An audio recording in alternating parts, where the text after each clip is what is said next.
जैशे फरसाने मुहम्मद उन्होंने पाकिस्तानी बॉर्डर के अंदर जोड़ा एक पाकिस्तानी पोस्ट के उत्ते अटैक किया। 7 पाकिस्तानी फौजियों मारिया। सुसाइड बॉम्बिंग सी। पाकिस्तानी एयर फोर्स ने बराबर जोड़ा अफगानिस्तान की टैरिटरी के अंदर जाके जोड़े उन्होंने प्रोविंस ने खोस्त और पाकतिका उस दे उत्ते उन्होंने बमबारी की है। उन्होंने कहा कि जी असी ये जोड़े तहरीके तालिबान और जैशे फरसान मुहम्मद इन्हां दे गुरुलियां नूं मारिया। जहीरुल्लाह मुजाहिद उन्हें कहा कि जी ये पाकिस्तान की एयर स्ट्राइक दे विच बरमार डिस्ट्रिक्ट जोड़ा है पाकतिका दा उस दे विच 3 औरतां मारियां गईयां, 3 बच्चे मारे गए, 2 औरतां होर जड़ियां ने वो खोस्त प्रोविंस दे विच मारियां गईयां। अफगानिस्तान ने तालिबान ने ईवन जदों अमरीका नाल भी गलबात सी, इंडिया नूं बिल्कुल अमरीका ने भी बाहर रखा होया सी, पर लेटली असी देख रहे हैं कि भारत दीयां नज़दीकियां वधियां ने अफगानिस्तान की तालिबान हुकूमत नाल। और इहदे च लगदा है कि ये भारत की इंस्टीगेशन इस दे विच पूरी होएगी।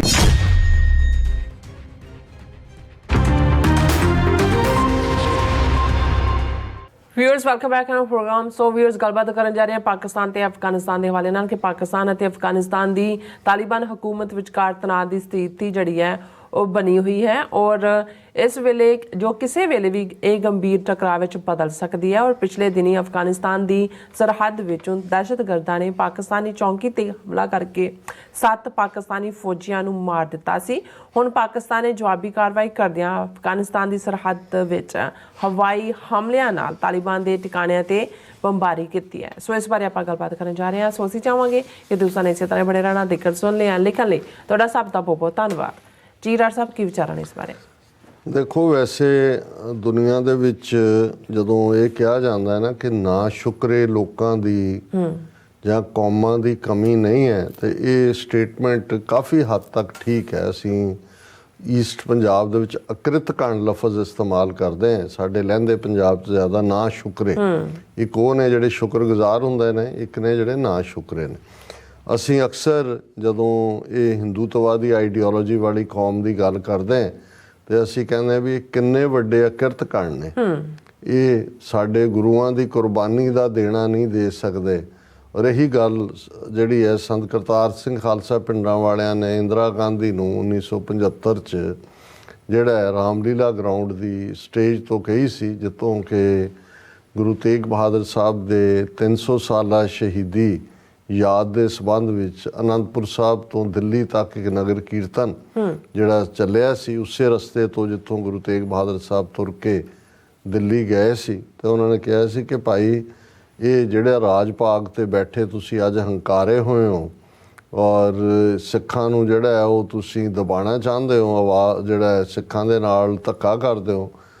तुहानूं ये नहीं भुलना चाहिए कि बई तुहाडा सारी कौम जिहड़ी है वो पुट्ठी भी लटक जाए और जो जिथे तक भी चली जाए तुसी एक रोम मात्र भी गुरु तेग बहादुर साहब दे देण दा जिहड़ा वो देना नहीं दे सकते। सो अल्फाज थोड़े बहुत इधर उधर ने मैं जो कहे, पर मकसद ये सी। और ये भी उहदा जिहड़ा इस मैसेज का कंकलूडिंग पार्ट यही सी कि बीबी ये देख जिहड़े राज लैके दे सकते ने वो राज खो भी सकते हैं, उन्होंने पता है भी की करना। तो असी उन्हों की अकिरतकांडता की कहानी और लगातारता के नाल देख ही रहे हैं कि भाई जिहड़ा benefactor is the most hated person जिवें अमेरिकन भी कहते हैं। हुण मैं जदों ये देखदा भी पाकिस्तान ने अफगानिस्तान दे लई किन्नियां कुर्बानियां कीतियां, कली कुर्बानी लफज एक हद तक जिहड़ा है वो मरण तक ही महदूद नहीं हुंदा। हुण पाकिस्तान का तो कोई कसूर नहीं। पाकिस्तान जो होण चाहता है ऑलरेडी सिख राज दे वेले ही लाहौर दरबार दे वेले जिन्हों बाद दे विच 1893 च ड्यूरेंट लाइन कहा गया, जिहड़ा ड्यूरेंट ने लाइन खिंची जिहड़ा अफगानिस्तान दे नाल बॉर्डर तय होया सी।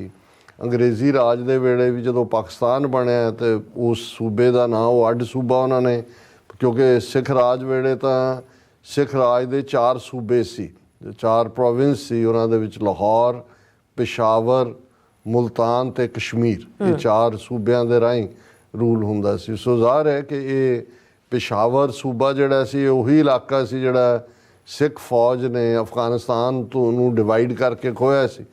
ਅਫਗਾਨਿਸਤਾਨ ਦੀ ਰਾਜਧਾਨੀ ਕਿਸੇ ਜ਼ਮਾਨੇ 'ਚ ਜਿਹੜੀ ਉਹ ਕਾਬਲ ਸੀ ਤੇ ਜਿਹੜੀ ਸਬ ਕੈਪੀਟਲ ਹੈ ਪਿਸ਼ਾਵਰ ਸੀ। ਤੋਂ ਪਿਸ਼ਾਵਰ ਤੋਂ ਲੈ, ਔਰ ਪਿਸ਼ਾਵਰ ਦਰਿਆਏ ਇੰਡਸ, ਦਰਿਆਏ ਸਿੰਧ ਦੇ ਪਰਲੇ ਪਾਸੇ ਹੈ। ਪੰਜਾਬ ਦੀ ਬਾਉਂਡਰੀ ਤਾਂ ਦਰਿਆਏ ਸਿੰਧ ਤੋਂ ਸ਼ੁਰੂ ਹੁੰਦੀ ਹੈ। ਪਹਿਲਾਂ ਜੇਹਲਮ ਹੈ, ਜਿਹੜੀ ਹੈ ਚਨਾਹ ਹੈ, ਜੇਹਲਮ ਹੈ, ਰਾਵੀ ਹੈ, ਬਿਆਸ ਹੈ, ਸਤਲੁਜ ਹੈ। ਸੋ ਜਿੱਥੇ ਜਿਹੜੀ ਹੈ ਚਨਾਹ ਔਰ ਜੇਹਲਮ ਦੇ ਵਿੱਚ ਚਨਾਹ ਰੜਦੀ, ਚਨਾਹ ਤੋਂ ਪਾਰ ਇੰਡਸ ਹੈ, ਦਰਿਆਏ ਸਿੰਧ, ਔਰ ਉਸ ਤੋਂ ਅੱਗੇ ਪਿਸ਼ਾਵਰ, ਔਰ ਫਿਰ ਪਿਸ਼ਾਵਰ ਤੋਂ ਦਰਿਆਏ ਖੈਬਰ, ਜਬਰੌਦ ਤੱਕ ਜਿਹੜੇ ਸਾਰੇ ਏਜੰਸੀ ਏਰੀਆ, 7 ਏਜੰਸੀ ਏਰੀਆ ਜਿਹੜੇ ਹੁਣ ਮਿਲਾ ਦਿੱਤੇ ਗਏ ਨੇ ਉਸ ਸੂਬੇ 'ਚ, ਖੈਬਰ ਪਖਤੂਨਖਵਾ ਹੁਣ ਸੂਬੇ ਦਾ ਨਾਂ ਹੈ। ਇਹਨੂੰ ਅੰਗਰੇਜ਼ਾਂ ਨੇ ਅੱਡ ਸੂਬਾ ਬਣਾਇਆ, ਇਸ ਦਾ ਨਾਂ ਸੀ NWFP, north west frontier province. So ਜਦੋਂ ਰੈੱਡ ਕਲਿਫ ਨੇ ਲਾਈਨ ਵਾਹੀ, ਸੋ ਇਹ ਖੈਬਰ ਪਖਤੂਨਖਵਾ ਜਿਹੜੇ ਦੇ 'ਚ ਪਠਾਨ ਕਬੀਲਾ ਹੀ ਨੇ ਅੱਧਿਓਂ ਜ਼ਿਆਦਾ, ਜਿਹੜਾ ਉਹਨਾਂ ਦੇ ਜਿਹੜੇ ਬੜੇ ਜਿਹਨਾਂ ਨੂੰ ਜ਼ਹਿਰੀਲੇ ਕਬੀਲੇ ਕਿਹਾ ਜਾਂਦਾ ਹੈ ਕਿ ਵੀ ਜਿਹੜੇ ਮਾਰਖੋਰੇ ਔਰ ਬਹਾਦਰ, ਉਸ ਸੈਂਸ ਦੇ ਵਿੱਚ ਉਹ ਅਫਰੀਦੀ ਹੋਣ, ਯੂਸਫਜ਼ਾਈ ਹੋਣ, ਔਰ ਇਹ ਸਾਰੇ ਜਿਹੜੇ ਨੇ ਇਸ ਬੈਲਟ ਦੇ ਵਿੱਚ ਹੀ ਨੇ। ਲੇਕਿਨ ਕਿਉਂਕਿ ਮੁਸਲਮਾਨ ਮੈਜੋਰਿਟੀ ਸੀ, ਅੰਗਰੇਜ਼ਾਂ ਨੇ ਪਾਕਿਸਤਾਨ ਦਾ ਹਿੱਸਾ ਬਣਾਇਆ। ਹੁਣ ਜਿਹੜਾ ਅਫਗਾਨਿਸਤਾਨ ਦੇ ਵਿੱਚ ਜਿਹੜੇ ਵੀ ਹਾਕਮ ਉੱਥੇ ਰੂਲ ਕਰਨ ਆਏ, ਉਹ ਪਹਿਲਾਂ ਤਾਂ ਕਿੰਗਸ਼ਿਪ ਸੀ, ਔਰ ਬਾਅਦ ਦੇ ਵਿੱਚ ਜਦੋਂ 1979 ਦੇ ਵਿੱਚ ਸੋਵੀਅਤ ਯੂਨੀਅਨ ਨੇ ਅਟੈਕ ਕੀਤਾ ਔਰ ਬਦਲਦੇ ਚਲੇ ਗਏ। ਜਦੋਂ ਹੁਣ ਅਸੀਂ ਦੇਖਦੇ ਹਾਂ ਕਿ ਵੀ ਪਹਿਲਾ ਪਾਰਟ ਤਾਂ ਜਦੋਂ even Soviet occupation the and ਕਰਕੇ ਪਾਕਿਸਤਾਨ ਨੇ ਜਿਨ੍ਹਾਂ ਨੂੰ ਐਨਕਰੇਜ ਕੀਤਾ ਤਾਲਿਬਾਨ ਨੂੰ, ਉਹਨਾਂ ਨੇ ਵੀ ਕਦੇ ਡਿਊਰੈਂਟ ਲਾਈਨ ਨੂੰ ਜਿਹੜਾ ਬਾਰਡਰ ਹੈ ਮੌਜੂਦਾ ਪਾਕਿਸਤਾਨ ਦੇ ਖੈਬਰ ਪਖਤੂਨਖਵਾ ਪ੍ਰੋਵਿੰਸ ਦਾ ਅਫਗਾਨਿਸਤਾਨ ਦੇ ਨਾਲ, ਉਹਨੂੰ ਕਦੇ ਤਸਲੀਮ ਨਹੀਂ ਕੀਤਾ। ਈਵਨ ਉਹ ਤਾਲਿਬਾਨ ਜਿਹਨਾਂ ਨੂੰ ਪਾਕਿਸਤਾਨ ਨੇ ਜਿਹੜਾ ਉਹ ਬਿਲਡ ਕੀਤਾ ਸੀ। ਔਰ ਉਸ ਤੋਂ ਬਾਅਦ ਅਸੀਂ 1979 ਤੋਂ 1999 ਤੱਕ 10 ਸਾਲ ਪਾਕਿਸਤਾਨ ਦੀ ਹੱਦ ਹੀ ਜਾਂ ਪਾਕਿਸਤਾਨ ਦੀ ਧਰਤੀ ਹੀ ਉਸ ਸਪੇਸ ਬਣੀ ਜਿੱਥੇ CIA ਆਈ, ਜਿੱਥੇ ਮੁਜਾਹਿਦੀਨ ਟ੍ਰੇਨਡ ਹੋਏ, ਜਿਨ੍ਹਾਂ ਨੇ ਜਿਹਾਦ ਦਾ ਝੰਡਾ ਚੁੱਕਿਆ, ਜਿਨ੍ਹਾਂ ਨੇ ਸੋਵੀਅਤ ਯੂਨੀਅਨ ਨੂੰ ਡਿਫੀਟ ਕੀਤਾ। ਲੜੇ ਤਾਂ ਭਾਵੇਂ ਅਫਗਾਨ ਕਬੀਲੇ ਇੱਧਰਲੇ ਹੋਣ, ਉੱਧਰਲੇ ਹੋਣ, ਜਾਂ ਬਾਹਰੋਂ ਇਸਲਾਮ ਦੇ ਨਾਂ ਥੱਲੇ, ਲੇਕਿਨ ਉਦੋਂ ਤੱਕ ਤਾਂ ਪਾਕਿਸਤਾਨ ਬਹੁਤ ਪ੍ਰੋਸਪਰ ਕਰ ਰਿਹਾ ਸੀ। ਉੱਥੇ ਨਾ ਕੋਈ ਦਹਿਸ਼ਤਗਰਦੀ ਸੀ, ਨਾ ਕਿਸੇ ਕਿਸਮ ਦਾ ਕੋਈ ਹੋਰ ਸੀ। ਸੋ ਉਹਨਾਂ ਨੇ ਜੇ ਅਫਗਾਨਿਸਤਾਨ ਨੂੰ ਆਕੂਪਾਈ ਕਰਕੇ ਬੈਠ ਜਾਂਦਾ, ਸੋਵੀਅਤ ਯੂਨੀਅਨ ਬੈਠਾ ਰਹਿੰਦਾ, ਉਹਨੂੰ ਕਿਹਨੇ ਹਿਲਾਉਣਾ ਸੀ। ਸੋ ਇਹ ਪਾਕਿਸਤਾਨ ਨੇ ਭਾਵੇਂ ਉਹਦੇ 'ਚ ਮਲਟੀਪਲ ਇੰਟਰਸਟ ਨੇ, ਅਮਰੀਕਾ ਦਾ, ਵੈਸਟਰਨ ਪਾਵਰਸ ਦਾ ਇੰਟਰਸਟ ਸੀ, ਲੇਕਿਨ ਪਾਕਿਸਤਾਨ ਉਸ 'ਚ ਧੱਕਿਆ ਗਿਆ। ਹੁਣ ਬਜਾਏ ਕਿ ਸ਼ੁਕਰਗੁਜ਼ਾਰੀ ਹੁੰਦੀ, ਫਿਰ ਦੂਸਰਾ ਪਾਰਟ ਅਸੀਂ ਦੇਖਦੇ ਹਾਂ 9/11 ਇਨ ਬਿਟਵੀਨ ਗੈਪ ਆਇਆ, ਅਮਰੀਕਨ ਐਬੈਂਡਨ ਕਰਕੇ ਆ ਗਏ, ਉਸਾਮਾ ਆ ਕੇ ਬਹਿ ਗਿਆ। ਉਹਨਾਂ ਨੇ ਉਹੀ ਉਸਾਮਾ ਪਹਿਲਾਂ ਮੁਜਾਹਿਦੀਨ ਦੇ ਵੇਲੇ ਲੜਿਆ ਸੀ ਅਮਰੀਕਾ ਦੇ ਲਈ, ਸੋਵੀਅਤ ਯੂਨੀਅਨ ਦੇ ਖਿਲਾਫ, ਇਸਲਾਮ ਦੇ ਨਾਂ ਲਈ। ਫਿਰ ਨੈਟੋ 20 ਸਾਲ ਬੈਠੀ ਰਹੀ ਉੱਥੇ ਆ ਕੇ, ਅਮਰੀਕਾ ਔਰ ਦੂਜਾ। ਉਹਦੇ 'ਚ ਵੀ ਪਾਕਿਸਤਾਨ ਨੇ ਹੀ ਅਲਟੀਮੇਟਲੀ, ਕਹਿਣ ਨੂੰ ਅਸੀਂ ਕਹੀ ਜਾਈਏ ਕਿ ਜੀ ਤਾਲਿਬਾਨ ਨੇ ਜਿਹੜਾ ਉਹ ਅਫਗਾਨਿਸਤਾਨ ਨੇ ਹਰਾਤਾ। ਦੂਜਾ ਬਿਨਾਂ ਪਾਕਿਸਤਾਨੀ ਫੌਜ ਜਾਂ ਇੰਟੈਲੀਜੈਂਸ ਜਾਂ ਸੋਰਸ ਜਾਂ ਮਟੀਰੀਅਲ ਦੀ ਹੈਲਪ ਦੇ ਤਾਂ ਪੋਸੀਬਲ ਨਹੀਂ ਸੀ। ਔਰ ਇਹ ਗੱਲ ਈਵਨ ਉਹਨਾਂ ਦੇ ਗੁਲ ਹਮੀਦ ਸ਼ਾਇਦ ਸੀ, ਉਹਨਾਂ ਦਾ ISI ਦਾ ਮੁਖੀ, ਉਹਨੇ ਹੁਣ ਤਾਂ ਡੈਥ ਹੋ ਗਈ, ਉਹਨੇ ਕਿਹਾ ਸੀ ਕਿ ਭਾਈ ਇਹ ਪਾਕਿਸਤਾਨ ਨੂੰ ਜਿਹੜਾ ਹੈ ਉਹ ਇਹ ਕ੍ਰੈਡਿਟ ਜਾਂਦਾ ਵੀ ਉਹਨੇ ਕਿਵੇਂ ਦੋਵੇਂ ਮੌਕਿਆਂ ਦੇ ਉੱਤੇ ਅਫਗਾਨਾਂ ਦਾ ਸਾਥ ਨਹੀਂ ਦਿੱਤਾ। ਉਹਨਾਂ ਵੱਡੀਆਂ ਤਾਕਤਾਂ ਨੂੰ ਦੱਸਿਆ ਵੀ ਅਫਗਾਨਿਸਤਾਨ ਕਿਵੇਂ ਗ੍ਰੇਵਯਾਰਡ ਬਣ ਜਾਂਦਾ ਐਮਪਾਇਰਸ ਦਾ। ਹੁਣ ਚਲੋ ਪਹਿਲੀ ਵਾਰੀ ਤਾਂ ਇੱਕ ਡਿਫਰੈਂਟ ਸੀ, ਐਤਕੀ ਪਾਕਿਸਤਾਨ ਨੇ, ਔਰ ਇਹਦੇ 'ਚ ਕਿੰਨਾ ਨੁਕਸਾਨ ਪਾਕਿਸਤਾਨ ਨੇ ਲਿਆ, ਕਿੰਨੇ ਟ੍ਰਿਲੀਅਨ ਡਾਲਰ ਦੀ ਇਕੋਨਮੀ ਉਹਨਾਂ ਦੀ ਬਰਬਾਦ ਹੋਈ ਹੋਏਗੀ ਇਸ ਪੀਰੀਅਡ ਦੇ ਵਿੱਚ। ਨੈਟੋ ਦੇ ਪੀਰੀਅਡ 'ਚ 70,000 ਤੋਂ ਜ਼ਿਆਦਾ ਪਾਕਿਸਤਾਨੀ ਮਾਰੇ ਗਏ, ਸਿਵਿਲੀਅਨ ਵੀ, ਦੂਸਰੇ ਵੀ। ਆਪਣਾ ਉਹਨਾਂ ਨੇ ਝੁੱਗਾ ਚੌੜ ਕਰਾ ਲਿਆ। ਚਲੋ ਉਹਨਾਂ ਨੂੰ ਇਹ ਹੋਪ ਸੀ ਪਾਕਿਸਤਾਨ, ਔਰ ਫਾਈਨਲੀ ਵੀ ਜੇ ਟਰੰਪ ਪੀਰੀਅਡ ਦੇ ਵਿੱਚ ਨੈਗੋਸ਼ੀਏਸ਼ਨ ਹੋਈ ਔਰ ਦੂਸਰਾ ਉਹ ਵੀ ਪਾਕਿਸਤਾਨ ਨੇ ਮੀਡੀਏਟ ਕੀਤਾ, ਭਾਵੇਂ ਕਤਰ ਨੂੰ ਅੱਗੇ ਕੀਤਾ, ਲੇਕਿਨ ਪਾਕਿਸਤਾਨ ਦੀ ਮਦਦ ਤੋਂ ਬਿਨਾਂ ਤਾਂ ਪੋਸੀਬਲ ਨਹੀਂ ਸੀ।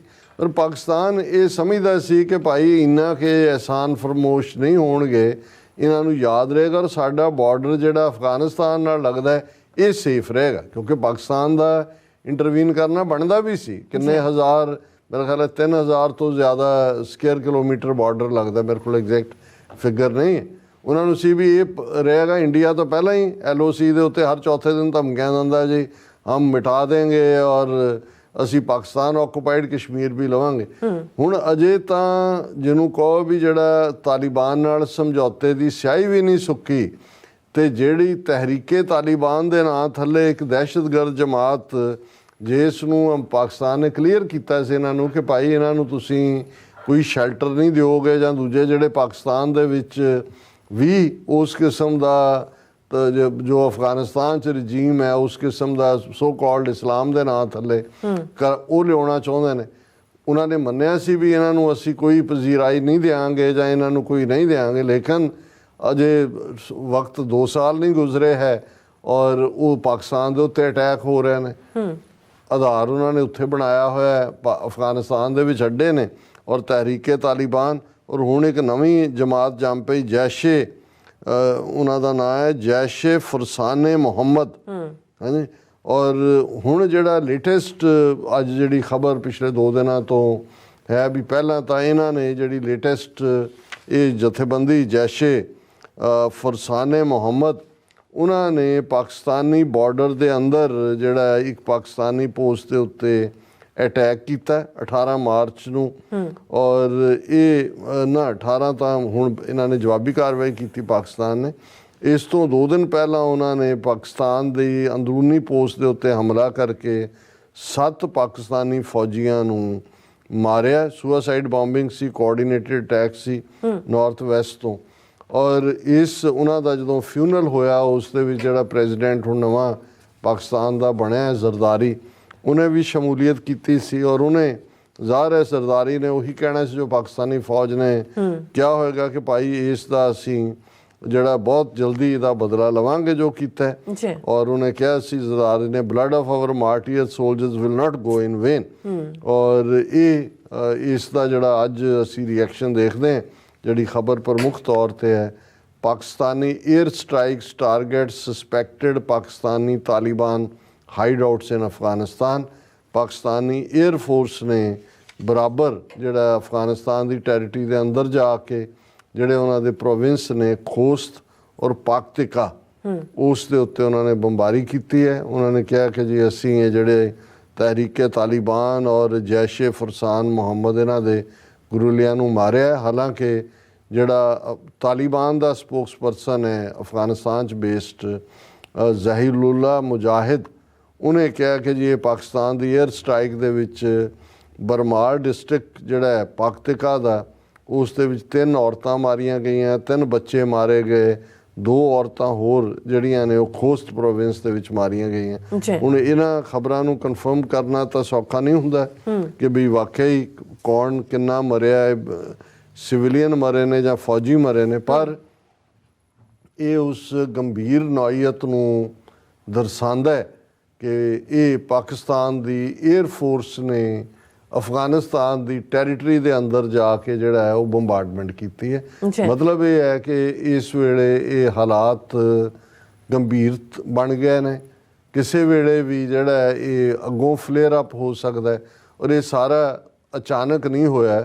ਇੱਕ ਸਟੇਜ ਸੀ ਕਿ ਅਫਗਾਨਿਸਤਾਨ ਨੇ, ਤਾਲਿਬਾਨ ਨੇ, ਈਵਨ ਜਦੋਂ ਅਮਰੀਕਾ ਨਾਲ ਵੀ ਗੱਲਬਾਤ ਸੀ, ਇੰਡੀਆ ਨੂੰ ਬਿਲਕੁਲ ਅਮਰੀਕਾ ਨੇ ਵੀ ਬਾਹਰ ਰੱਖਿਆ ਹੋਇਆ ਸੀ, ਪਰ ਲੇਟਲੀ ਅਸੀਂ ਦੇਖ ਰਹੇ ਹਾਂ ਕਿ ਭਾਰਤ ਦੀਆਂ ਨਜ਼ਦੀਕੀਆਂ ਵਧੀਆਂ ਨੇ ਅਫਗਾਨਿਸਤਾਨ ਦੀ ਤਾਲਿਬਾਨ ਹਕੂਮਤ ਨਾਲ। ਐਮਬੈਸੀ ਵੀ ਭਾਵੇਂ ਭਾਰਤ ਨੇ ਨਹੀਂ ਖੋਲ੍ਹੀ ਹੋਈ, ਲੇਕਿਨ ਉਹਨਾਂ ਦੇ ਨਾਲ ਰਾਬਤਾ ਬਣਾਇਆ ਹੋਇਆ। ਔਰ ਇਹਦੇ 'ਚ ਲੱਗਦਾ ਹੈ ਕਿ ਇਹ ਭਾਰਤ ਦੀ ਇਨਸਟੀਗੇਸ਼ਨ ਇਸ ਦੇ ਵਿੱਚ ਪੂਰੀ ਹੋਏਗੀ ਮੈਟੀਰੀਅਲ। ਔਰ ਜਿਹੜੇ ਬਹੁਤ ਸਾਰੇ ਇਸ ਕਿਸਮ ਦੀਆਂ ਦਹਿਸ਼ਤਗਰਦੀ ਦੀਆਂ ਵਾਰਦਾਤਾਂ ਨੇ ਉਹ, ਕਿਉਂਕਿ ਅਫਗਾਨਿਸਤਾਨ ਪਹਾੜੀ ਏਰੀਆ, ਕੌਣ ਕਿੱਥੇ ਹੈ, ਕੋਈ ਬਹੁਤਾ ਕੋਈ ਮੋਨੀਟਰਿੰਗ, ਕੋਈ ਸੈਂਟਰਲ ਅਥਾਰਟੀ ਦਾ ਕੋਈ ਬਹੁਤਾ ਕੰਟਰੋਲ ਵੀ ਨਹੀਂ ਹੁੰਦਾ।